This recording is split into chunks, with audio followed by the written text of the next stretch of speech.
அஸ்ஸலாமு அலைக்கும். இது ஜுல்ஃபி கிச்சன். நான் ஜுல்ஃபியா. இன்னைக்கு காலையில் பிரேக்ஃபாஸ்ட் என்ன பண்ணியிருக்கேன்னு பார்க்கலாம்.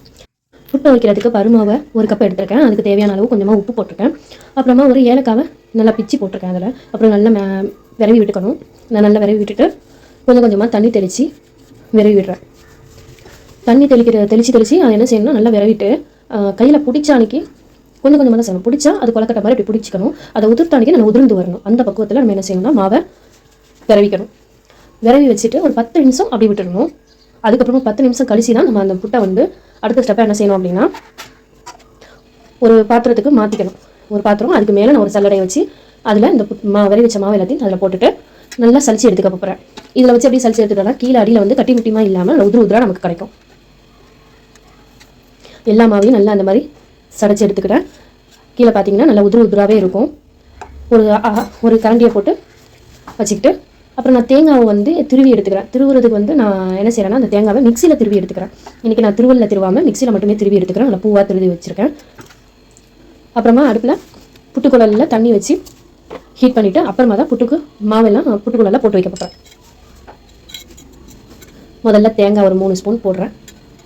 அப்புறமா புட்டு மாவை ஒரு 4 ஸ்பூனும் போட்டு அதுக்கப்புறம் திருப்பி ரெண்டாவது நம்ம என்ன செய்யணும்னா தேங்காய் போடணும்.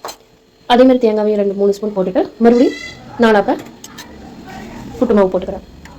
புட்டு மாவு உள்ளே போட்டுட்டு ஆப்பை வச்சு நம்ம அழுத்திலாம் விடக்கூடாது. நான் சும்மா மேல் டப்பில் பரப்பி தான் விடுறேன். அழுத்தலாம் இல்லை, அதில் அழுத்தமே கொடுக்கக்கூடாது. அப்புறமா லாஸ்ட்டாக மறுபடியும் தேங்காய் பூ போட்டுட்டு மூடி தண்ணி அடுப்பில் வச்சுருக்கலாம். அது கொதிச்சிருச்சு. இப்போ அதை சிம்மில் வச்சுட்டு அடுப்பில் வச்சிட வேண்டியதான், வேக வச்சிட வேண்டியதான். 10 நிமிஷம் அப்படி லோ ஃப்ளேம்லேயே அது என்ன செய்யணும், வேகணும். நல்லா வெந்து வந்ததுக்கப்புறமா நல்லா புட்டோட ஸ்மெல் நல்லா இருக்கும். நம்ம ஏலக்காவும் போட்டிருக்கனால ரொம்ப நல்லா ஸ்மெல்லாக இருக்கும், நல்லா மனமாக இருக்கும். நல்லா வெந்து வந்துடுச்சு. தட்டி விட்டு எடுத்தாச்சு. சுட இருக்குது. இந்த டைமில் ஒரு ஸ்பூன் நெய் விடணும். நான் எப்போ ஒரு ஸ்பூன் நெய் விடுவேன். இன்றைக்கி நெய் இல்லாதனால நான் நெய் விடலை. அப்புறமா அந்த சூட்லேயே என்ன செய்யணும்னா சீனி போட்டுட்டு விரவி விட்டுறணும். இப்போ நான் ரெண்டாவது கொஞ்சமாக மாவு இருக்கு இல்லையா, அதையும் நான் அடுப்பில் வச்சுக்க போகிறேன். அதே மாதிரியே முதல்ல தேங்காய் பூ, அப்புறம் மாவு, அப்புறம் தேங்காய் பூ. அதில் கொஞ்சமாக இருக்கிறனால நான் மொத்தமாகவே வச்சுட்டு அப்புறமா ஒரு லேயர் மட்டும் தான் வச்சுருக்கிறேன். இப்போ இந்த சூடாக இருக்கும் போதே முதல்ல அவிச்சு எடுத்துருக்கோம்ல, அதில் சூடாக இருக்கும் போதே என்ன செய்கிறேன், சீனியை போட்டு நல்லா உதிர்த்து விட்டு விரவிக்கிறேன்.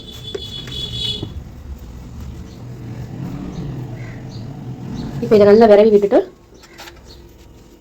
இதில் கொதிக்க இருக்குது. சூடாக இருக்கிறனால கை வச்சு விரக முடியல. அதனால் ஒரு கரண்டியை போட்டு நான் உடச்சி விட்டு இது பண்ணுறேன். நான் கரண்டியை வச்சு இது பண்ணும்போது அந்தளவுக்கு இதாக இருக்காது. உடச்சி மட்டும் விட்டுட்டு அப்புறமா நான் கையை வச்சு என்ன செய்கிறேன், விரவி நல்லா எடுத்துக்க போகிறேன். நல்லா விரவுனதுக்கப்புறம் அந்த சீனியும் தேங்காய் பூ, புட்டு இது எல்லாமே ஒன்றா சேர்ந்து சாப்பிட்றதுக்கே ரொம்ப நல்லாயிருக்கும். நம்ம ஆறுனதுக்கப்புறமோ இல்லை சுட்டு வச்சுட்டு திங்கிற நேரம் சீனி போட்டுக்கலாம். சீனி போட்டு நம்ம விரவி சாப்பிடும் போது அந்த சீனி முழுசாவே அந்த மாதிரி இருக்கும். வாயில் வச்சு புட்டு இருக்கும் போது சீனியாக இருந்த மாதிரி இருக்கும். இப்போ அவ்வளோதாங்க, புட்டு ரெடி.